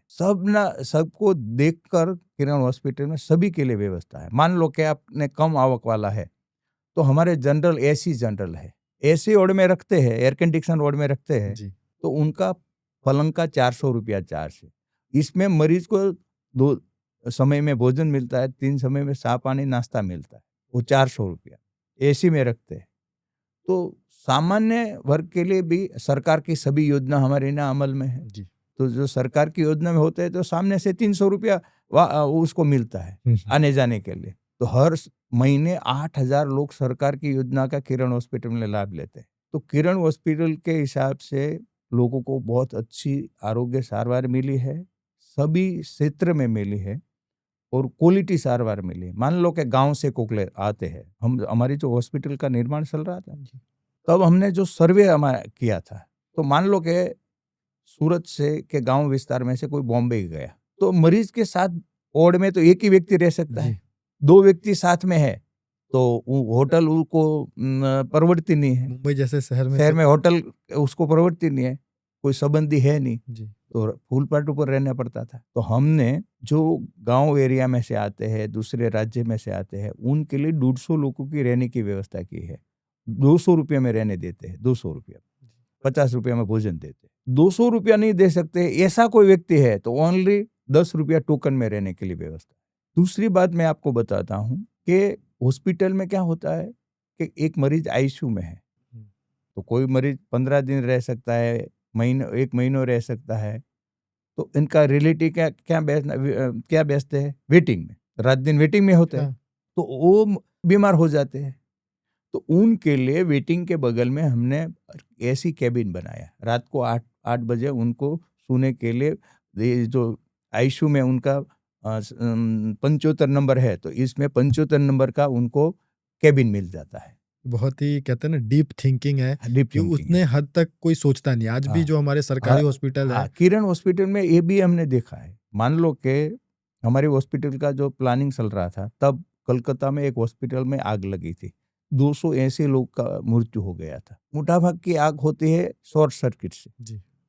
तो हमने दुबई में जो बुर्ज खलीफा में जो बस बार फिटिंग है, केबल लेस फिटिंग, वो हमने किरण हॉस्पिटल में लगाया है। शॉर्ट सर्किट कभी हो ही नहीं सकती। मान लो कि कोई कारण से आग लगी तो 12,000 स्प्रिंकलर है हमारे पास, 13 लाख पानी का स्टोरेज है, एक अति व्यवस्थित हमारी आखी सिस्टम है। हॉस्पिटल में क्या होता है, इन्फेक्शन कंट्रोल बहुत जरूरी होता है। तो किरण हॉस्पिटल में इन्फेक्शन कंट्रोल करने के लिए सभी व्यवस्था है, इसलिए हमारे हॉस्पिटल में इन्फेक्शन बहुत कम लोगों को लगता है। मान लो कि मैं एक बात बताता हूँ कि बड़ी बड़ी हॉस्पिटल में आप देख लेना 4-5 आईसीयू होता है। NABHM कहता है कि रोग के हिसाब से आईसीयू होना चाहिए। किरण हॉस्पिटल में 14 आईसीयू है, 152 बेड है 14 आईसीयू में, रोग के हिसाब से हम रखते हैं किरण हॉस्पिटल। तो सभी सुविधा है। अंतर्राष्ट्रीय देश की आगे 10 हॉस्पिटल में है, किरण हॉस्पिटल है। और किरण हॉस्पिटल में बहुत लोग बहुत अच्छी सारवार से बहुत सुखी है। हिंदुस्तान में कोई भी हॉस्पिटल ऐसी नहीं होगी कि मुफ्त में रक्त देती है। हमारी हॉस्पिटल में दाखिल है उनको तो मुफ्त मिलता है, लेकिन दक्षिण गुजरात में कोई भी हॉस्पिटल है उसमें मरीज है उनको रक्त की जरूरत है, किरण हॉस्पिटल में पर डे 300 बोतल उनके लिए फ्री में मिलती है। एक रक्त की बोतल लेने के लिए 1,000 रुपया हमको देना पड़ता है, क्योंकि इतना खर्च है रिपोर्ट का। हमारा 125 लोगों का स्टाफ एक कैंप के पीछे लगता है और प्रोसेस के पीछे लगता है, 1 रुपया हम लेते नहीं। हिंदुस्तान में पहली हॉस्पिटल, बहुत बड़ी बात है, क्योंकि उसका प्रोसेस करना, स्टोरेज करना। हमने विकसित देशों में सीनियर सिटीजन के लिए बहुत अच्छी व्यवस्था होती है, तो हमारे देश में सीनियर सिटीजन की अच्छी व्यवस्था नहीं मिलती है। तो सीनियर सिटीजन के लिए बहुत अच्छा काम कर रहे हैं, 22 सेंटर चलाते हैं, तो आपको बहुत बहुत अभिनंदन है। तो ऐसे हमने सूरत का सीनियर सिटीजन के लिए एक बहुत अच्छा उदाहरण रखा है। गत 20 तारीख है हमारा भारत वडील सीनियर सिटीजन का कार्यक्रम था, इसमें रजत शर्मा आया था जी। तो सीनियर सिटीजन के लिए हमने क्या किया, सूरत में 26 राज्य के लोग रहते हैं, सभी का एक सीनियर सिटीजन, कोई का 200 का, कोई का 150 का, कोई का 50 का ग्रुप होता है जी। तो मैं एक सीनियर सिटीजन के कार्यक्रम में गया, तो कार्यक्रम खत्म होने के बाद भोजन ऊपर राउंड टेबल में बैठा था, तो मैं एक सीनियर सिटीजन को सवाल किया कि आप कौन सी मुश्किली का अनुभव करते हैं। तो उन्होंने बोला कि मेरा लड़का बेंगलोर में नौकरी करता है, हम दो ही इधर है, हमारी उम्र हो गई है, रात में खुश हुआ आरोग्य लक्षी, तो हमारी कौन देखभाल करेगा, वही चिंता रहती है, मेरे लड़के को भी ये चिंता रहती है। ये बात मैंने सुनी, मैंने मंथन शुरू किया कि किरण हॉस्पिटल सक्षम है, उनके माध्यम से ये जो सीनियर सिटीजन है उनको हमको आत्मविश्वास देना है कि संकट समय है, किरण हॉस्पिटल हमारे साथ है, तो कैसी डिजाइन होनी चाहिए। तो हमने किरण हॉस्पिटल में senior citizen emergency control room खोला और अभी सभी 26 राज्य के 30,000 सीनियर सिटीजन मेंबर को वन टाइम 500 रुपया लेकर एक कार्ड बना दिया, मेंबर बना दिया जी। तो वो कार्ड में जो नंबर कंट्रोल रूम का दिया है, खुद का मोबाइल नंबर में डालना है, एक नंबर में डाल दो जी। मान लो कि रात 2 बजे आपको कुछ हुआ तो एक नंबर दबा दो, तो किरण हॉस्पिटल की स्क्रीन ऊपर आपका तस्वीर होगी, आपका एड्रेस होगा और आपका जो भी रिपोर्ट किया है वो भी स्क्रीन ऊपर आ जाएगा। आपने बोला कि मुझे डॉक्टर चाहिए, तो किरण हॉस्पिटल की 6 एम्बुलेंस अलग अलग एरिया में 10 बाय होती है डॉक्टर के साथ रात दिन, और नजीक के हॉस्पिटल को ये मैसेज मिल जाता है, वो उनका घर 5-10 मिनट में पहुंच जाता है। डॉक्टर जाता है तब उनको रिपोर्ट भी मिल जाता है कि मरीज को क्या तकलीफ है, क्योंकि उनको रिपोर्ट भी मिल गया है जी। तो उनके घर पे सारवार दे देते हैं। 2 साल में 69,000 सीनियर सिटीजन ने, ये जो 30,000 मेंबर है ना, इसमें से 69,000 लोगों ने सारवार किरण हॉस्पिटल की ली। कोई ने 2-3 दान ली, कोई 4 दान ली, ऐसे 69,000 लोगों ने सारवार ली। तो वो सभी सीनियर सिटीजन को घर बैठे सारवार मिलती है, और वो जो कार्ड बताते हैं ना, उनको हॉस्पिटल में आते हैं तो रिपोर्ट में दाखिल में 15% डिस्काउंट मिल जाता है कार्ड के हिसाब से। बॉम्बे में 1 लाख रुपया फुल बॉडी चेकअप का है, वो हमारे यहाँ 30,000 रुपया है। 1,000 से 30,000 का सब पैकेज उनको कार्ड बताते हैं 50% में हो जाता है। और हर साल हम कन्वीनर सेंटर में बड़ा एसी में वो भारत वडील वंदना का कार्यक्रम रखते हैं। सब लोग 3 बजे आ जाते हैं, हिंदी संगीत का कार्यक्रम मानते हैं, 3-4 कलाक बहुत अच्छे ढंग से मानते हैं, और अंतिम भोजन लेके वो कार्यक्रम खत्म होता है भोजन के साथ।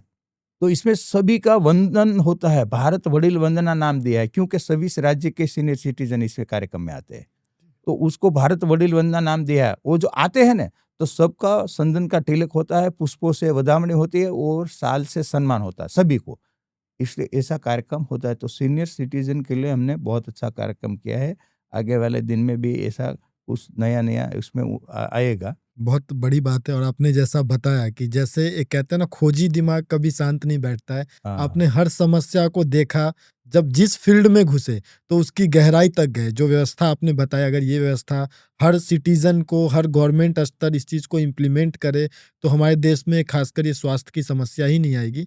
तो बहुत ही अच्छा ये विचार है आपका, और ये सब चीज़ें का लोगों को लाभ मिल रहा है। और कई लोग इस चीज़ों से सीख भी सकते हैं, जो इस फील्ड में है, जो हॉस्पिटल चला रहे हैं, तो वो भी इस चीज़ों को इम्प्लीमेंट कर सकते हैं कि कैसे हम ये सारी व्यवस्था लोगों तक पहुँचाएँ। मेरा भी एक अनुभव रहा है। मैं मतलब हमारे शेल्टर को काफ़ी डिस्काउंट मिला है किरण हॉस्पिटल की तरफ से। तो जब मैंने 2018 में शुरू किया था, उसके बाद 2020 में 1 साल तक जो हमारे शेल्टर के जितने भी बुजुर्ग थे, उन्होंने किरण हॉस्पिटल में ट्रीटमेंट लिया था, और उनको कोई भी उस टाइम पे पैसा नहीं लगा था।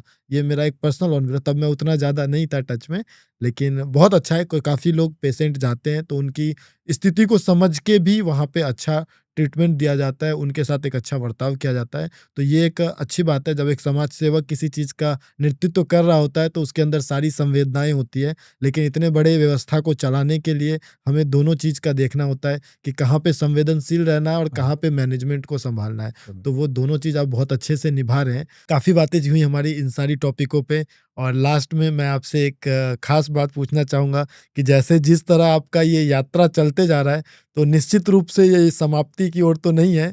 तो आगे जो आपके विचार हैं, आगे जो आपका प्लान है, कि अभी आपके दिमाग में क्या चल रहा है? क्या आप आगे और करने वाले हैं? आप जैसे कोई लोग मुझे पूछते हैं तो मैं ऐसा बोलता हूँ कि कल मेरे 62 साल हुआ है, कल जो जाना है तो कोई कमी नहीं है, बहुत कुदरत ने किया है, बहुत कुदरत ने हमारे पास काम किया, और कोई अपेक्षा नहीं है। मान लो कि कुदरत 40 साल और हमको रखना चाहती है और कोई नया काम देंगे तो दिल लगा के करना है। ये एक बहुत ही संतोषजनक जवाब है हाँ। कि जिस टाइम पे जो कुदरत हमें काम देगा उस काम में वो हम काम अपना 100% देंगे। 100% करना। आखिरी श्वास तक एक बात तय है, आखिरी श्वास तक सक्रिय रहना है। इस तरह से और इतने ऊर्जा इस समय में इतने उम्र में भी होना बहुत बड़ी बात है। और आजकल हम जो युवाओं को, खासकर हमारा विशेष जो चर्चा युवाओं से शुरुआत हुआ था, तो आज हम देखते हैं कि युवाओं के अंदर जो पढ़ाई को लेके एक प्रेशर होता है और काफ़ी तनाव से गुजर रहा है। आज का जनरेशन छोटी छोटी समस्याओं से, पारिवारिक समस्याओं से, पढ़ाई की समस्याओं से बहुत जल्दी विचलित हो जाता है। वो सहनशीलता नहीं रही, वो जो मेहनत करने की जो क्षमता थी कि पहले का युवा देखते थे बाहुबल के लिए मेहनत करता था, खेती में जाता था, कुछ ऐसे फिजिकल एक्टिविटी में, जो आज का युवा वर्ग बहुत कमजोर हो चुका है। उनसे फिजिकल काम एक सीढ़ी चढ़ने में भी कहते नहीं होता है। तो इस चीज को आप क्या मोटिवेशन देना चाहेंगे उनको, अपने स्वास्थ्य पे और अपने ऊपर कैसे काम करना चाहिए, खासकर मानसिक चीजों पे? आगे इसके लिए अपने बहुत बात हुई है, लेकिन अंत में एक ही बात है कि खुद को शक्तिशाली रखने के लिए, निर्णायक स्थिति में रखने के लिए खुद को प्रफुल्लित रखना बहुत जरूरी है। आप 4 व्हील लेके जाते हैं तो इसमें कोई फॉल्ट है, गाड़ी में हीट आती है तो गाड़ी की स्पीड कम हो जाती है कि नहीं हो जाती है? तो ये हमारा शरीर है, इसमें क्रोध के रूप में हीट आती है, ईर्ष्या के रूप में हीट आती है, अति लोभ के रूप में हीट आती है, विकार के रूप में हीट आती है, घमंड के रूप में हीट आती है। तो हमारा ब्रह्मांड रूपी शरीर को नुकसान होता है, आरोग्य का नुकसान होता है और निर्णायक स्थिति पर उसका नुकसान होता है। तो हमको कुछ करना है तो हमको ये ब्रह्मांड रूपी शरीर को प्रफुल्लित रखना है। प्रफुल्लित रखने के लिए खुद के साथ बात हो, खुद को सलाहो। मान लो कि आपकी कोई टीका करते हैं तो आप में क्रोध आ जाता है जी।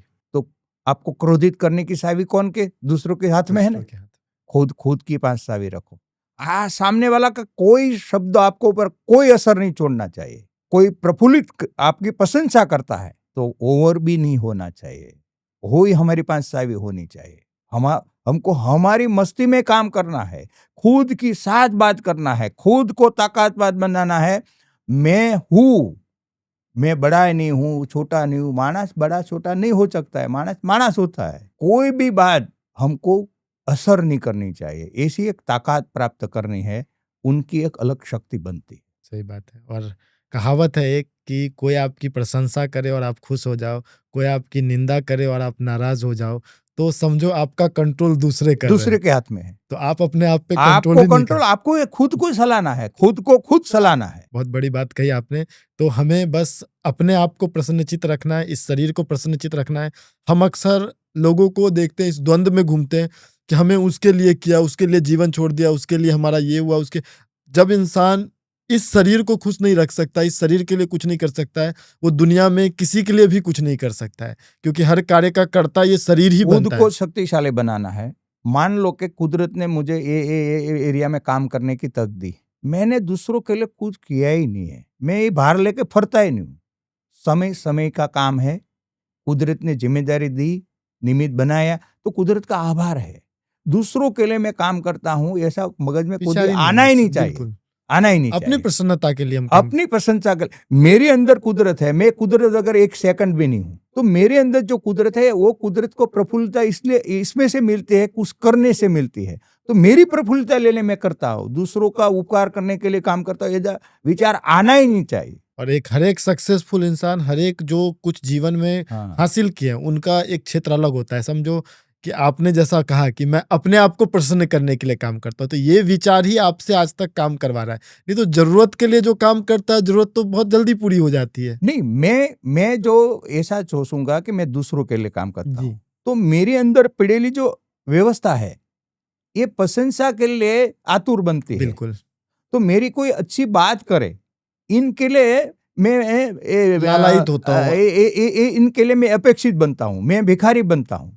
आप मेरी प्रशंसा करो, ऐसी मैं कोशिश करता हूं तो मैं भिखारी बन गया, समझ गया। એટલે मैं दूसरों के लिए कुछ नहीं करता हूं। कुदरत ने जो काम दिया है वो मैंने दिल लगा के कर्म किया है। ये कर्म में सामने वाला को लाभ हुआ, वो आनंदित हुआ, तो इसमें ईश्वर है। तो ये आनंदित हुआ तो ये ईश्वर आनंद हुआ, ऐसा मुझे फील करना है। ये बहुत बड़ी बात है और देश का चौथा सर्वोच्च पुरस्कार आपको ऐसे ही नहीं मिला है, वो आपने उसकी अपेक्षा नहीं की तभी मिला है। कहते हैं ना जिस चीज़ की हम प्लानिंग करके और आशा रख के करते हैं और वो चीज़ नहीं होता है या होता है तो हमें दुःख होता है, हम रुक जाते हैं। लेकिन हम जब निस्वार्थ भाव से करते हैं तो हमें नहीं पता होता है कि क्या होने वाला है हमारे साथ। कुदरत किसी का भार रखता नहीं है। जब हम समाज के लिए कुछ कर रहे होते हैं, भले अपने प्रसन्नता के लिए, तो कुदरत अपना हिसाब क्लियर रखता है। जब आप करोगे तो आपकी प्रशंसा ऑटोमेटिक होगी, आप उसकी चाह रखें नहीं रखें, लेकिन कोई चीज़ छुपती नहीं है और वो सामने आ ही जाती है। हमारी शक्ति बढ़ाने के लिए कुदरत के साथ जुड़ना है। तो कुदरत ने मुझे जन्म दिया है, कुदरत जो भी कराता है कुदरत कराता है, मैं जीरो हूँ, इसमें शंका नहीं होनी चाहिए, तो नहीं होना चाहिए बीच में, सही बात है। तो नहीं होना चाहिए। मैं कुदरत के साथ हूँ, कुदरत मुझे सलाहता है, मैं कुदरत बिना एक सेकंड नहीं हूँ, ये मैं मानता हूँ। मुझे भगवान को मिलने के लिए मंदिर जाने की कोई जरूरत नहीं है, मैं एक सेकंड भगवान के बिना नहीं हूँ। मंदिर हमारे अंदर है। हाँ, एक सेकंड नहीं है, मैं भगवान के बिना मेरी श्वास प्रक्रिया यही भगवान है। भगवान के बीच में तो नहीं होना चाहिए। भगवान मुझे सलाहता है, भगवान सब देता है, भगवान सब निमित्त बनाता है, लेकिन मुझे भगवान को कोई प्रार्थना नहीं करनी है कि ये देने के लिए मुझे तू ये कर दे।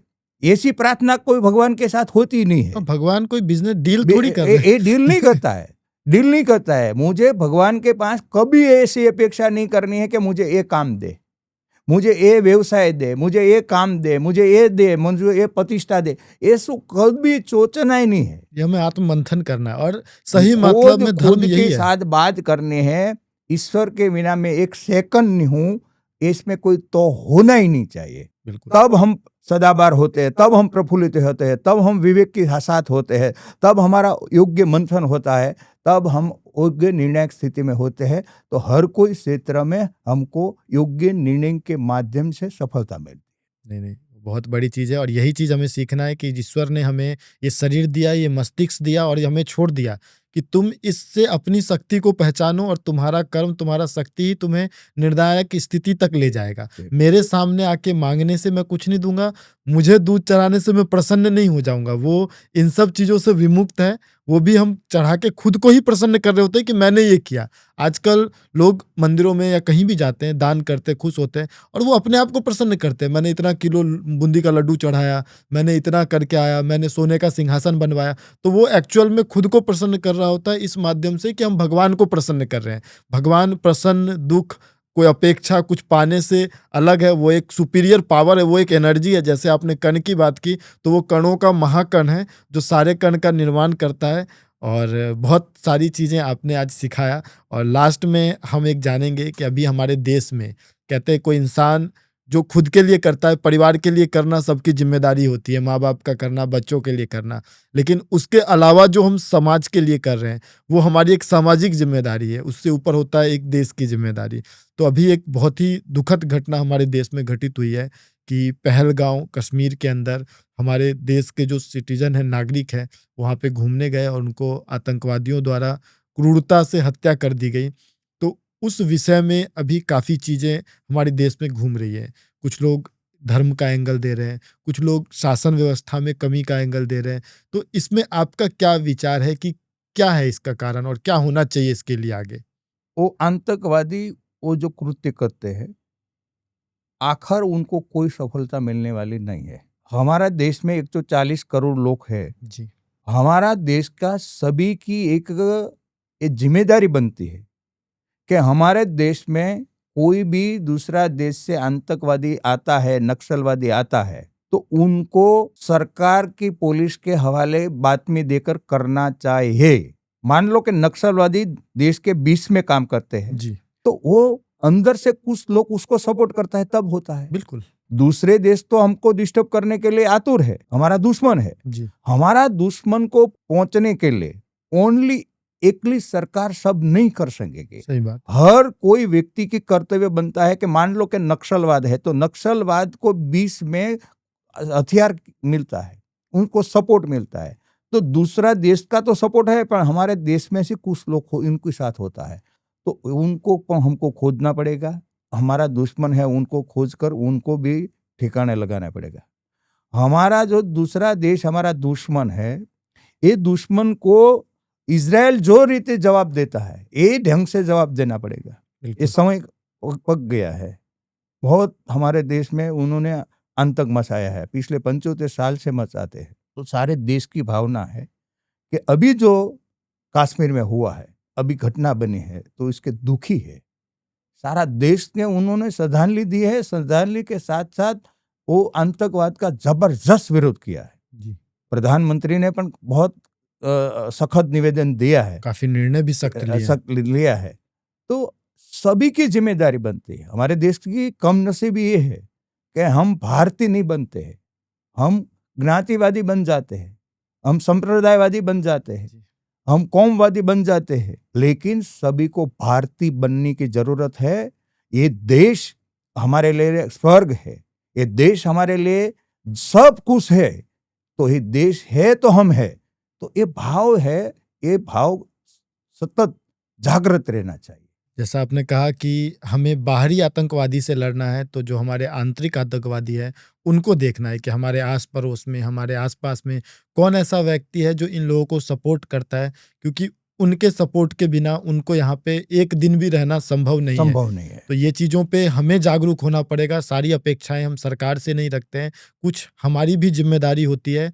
और इसके साथ ही हम अपने इस वार्तालाप को विराम देते हैं और आगे कोशिश करेंगे कि हम इस माध्यम से और भी युवाओं को प्रेरित करते रहें। आपने भी जो भी संवाद किया बहुत अच्छे ढंग से किया, बहुत मैं आपको शुभकामना देता हूं। आप जो भी जन उपयोगी काम करते हैं इसमें मैं आपको बहुत बहुत बधाई देता हूं। आपके बहुत सफलता मिले। आप युवा उम्र में आपका जो विचार है, आपकी कार्य पद्धति है, आपका जो जीवन आपने जो बताया, बहुत संकट समय में से गुजरा है। आप जो इस संकट समय में से इधर पहुंचा है, और विचार आपका और आपका काम करने की पद्धति युवा उम्र में जो आप कर रहे हैं, आपको बहुत बहुत बधाई देता हूँ, शुभकामना देता हूँ। आप जैसे सब युवान जो सोचने लगेगा तो हमारा देश महान बनेगा।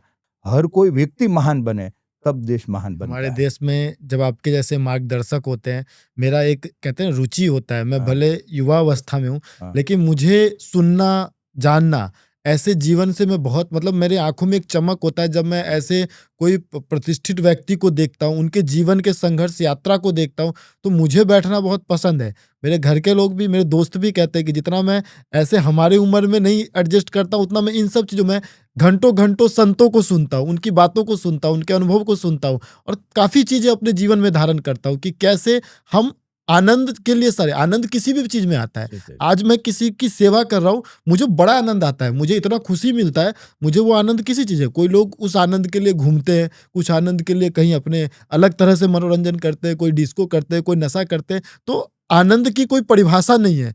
हम जिस चीज़ में आनंद लगा ले वही हमारा आनंद होता है। और जो इंसान अपने काम से प्यार करता है ना, उस इंसान को कोई दुखी नहीं कर सकता है। ना उसको कोई संबंध दुखी कर सकता है, ना उसको कोई कहते हैं ना मान मर्यादा प्रतिष्ठा दुखी कर सकती है। उसको बस अपना काम दिखता है और वो उसमें मग्न रहता है, लीन रहता है। तो बस इसी विचार के साथ चलते हैं और आप लोगों को देख के अपने लाइफ में आपके चैनल का दर्शक को बधाई है, अभिनंदन है, आभार। Thank you so much.